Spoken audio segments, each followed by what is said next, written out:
Oh, hello. Hello. Please come on in. I have been so looking forward to this chance to talk with you. I'm Doug Taylor. Welcome to our first episode of the Olympic Climate Report. Today, as I record this piece, it's the last day of 2020, and tomorrow will bring in a new year, a new beginning in the fight to save our environment, our planetary climate, and our children's children from the destructive backlash of our industrial revolution. In consultation with my friends and cohort at Olympic Climate Action, we're bringing news, information, and timely reports from the climate action front here on our Olympic Peninsula and across the great Pacific Northwest. With a new administration in the nation's capital and a new commitment to the green energy transition that's already underway, we finally have a chance to put our voices to work in the halls of power and our pocketbooks to work in the marketplace. At the report, we'll be keeping you up to date with calls to citizen action to put pressure where it's needed and to advance the transformation of American infrastructure into a more green and more prosperous future. Now, our first focus for continuing coverage will be the Washington Climate Assembly. Several of our wise OCA leaders who've been fighting the good fight for climate action since our group was founded in 2013 have been involved in creating this climate assembly. Those folks will be there to give us an insider's view of that process. Now, this is a remarkable experiment in democracy. Members of the assembly are selected through an established method to reflect a wide range of perspectives with participants from different backgrounds and points of view. And the final membership for voting with the group will be determined by rolling the dice. They let the gods decide. The assembly will meet. They're going to study the issues, consider alternative measures, and produce recommendations to our state government for legislation and policy to address the climate crisis. Now, I hope you're taken with this idea as I am, and we're going to follow the whole story here on the Olympic Climate Report. Maybe we can carry on a real conversation with you, our viewers. I have some thoughts on that. We can talk later, streaming and zooming and such. So don't miss our coverage. We'll be following this story all the way. And at the same time, we'll be keeping an eye on Olympia. The 2021 legislative session is going to be rife with opportunities to raise our voices for climate action. I got an email just yesterday, forwarded by one of our OCA cohort. It contained an impressive packet of legislative initiatives on climate action that the legislature will be taking up this year. There will be powerful people with important influence out to derail these vital measures. So stay with us, and we'll be here to alert you when your letters, emails, and phone calls will have maximum impact, when your elected leaders are making decisions about our climate future. Help us make sure they hear our voice. I genuinely believe we are at a new beginning for climate action, and the new president has given us a climate team to draw to. Joe has recommended a team of fierce climate warriors. We can have an American Indian 35th generation of the Pueblo tribe Deb Haaland, directing at the Federal Department of the Interior. Powerful political puppet masters are sure to be putting money into the pockets of some electeds to try to pull her down. They know they need to stop her in her tracks if their reign of terror on public lands and the still stinking exploitation of the American tribes is to go on unhindered. If we want her leadership in Washington, we have to be ready to fight for her.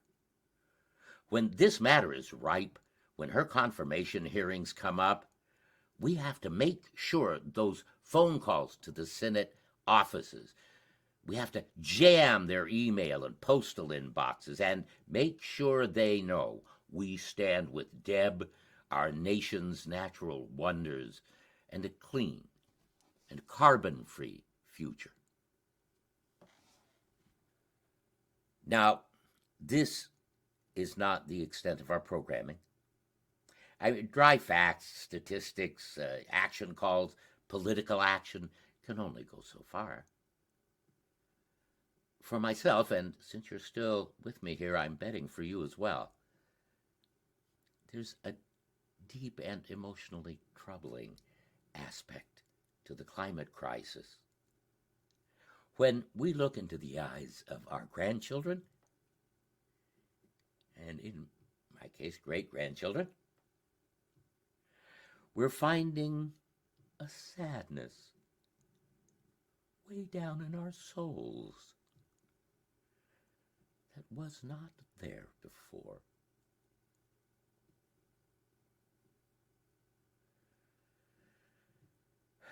And must not be denied. So, to speak to that deeper, more personal aspect of this harrowing threat to the future, we'll be sharing our own feelings, fears, and hopes from our members and from you, if you care to join in the conversation. In fact, please, do your suffering heart a favor. We've posted a lovely reading, a meditation of reassurance and new beginnings from our own Jody Riverstone, an OCA hero. You won't be sorry if you follow the link to her Transmutations of the Heart in the message below this screen. Well, that's it. I hope you've enjoyed being here. It's been great to have you. Please come back. You can subscribe to the Olympic Climate Report, and I hope you'll share some of your own thoughts in our comment section. Tell you what, let me ring in a joyous new year with you with one of the most sad and plaintive songs of lost friends and days lang gang by, from that last of the troubadours, the great Scotsman Bobby Burns. Should e'er the acquaintance be forget, and never broke to mind, should old acquaintance be forget, and Auld Lang Syne, for Auld Lang Syne, me jo, for Auld Lang Syne, we'll take a cup of kindness yet, for Auld Lang Syne. We twa hae run aboot the breeze and powed the goin's fine, but we've wandered many a weary fit. Sin Auld Lang Syne, for Auld Lang Syne, me Jo, for Auld Lang Syne, we'll take a cup of kindness yet, for Auld Lang Syne. We twa hae paddled in the burn frae morning sun till dine, but seas between us braid hae roared sin Auld Lang Syne. For Auld Lang Syne, me Jo, for Auld Lang Syne, we'll take a cup of kindness yet, for Auld Lang Syne.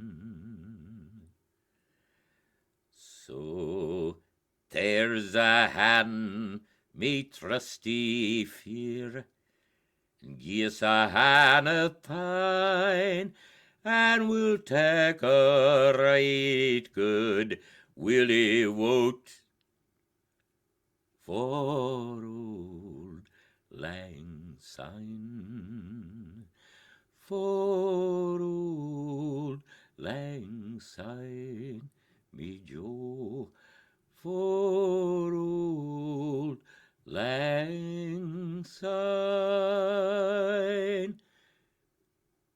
we'll take a cup of kindness yet, for Auld Lang Syne. Ah, we love you, Bobby.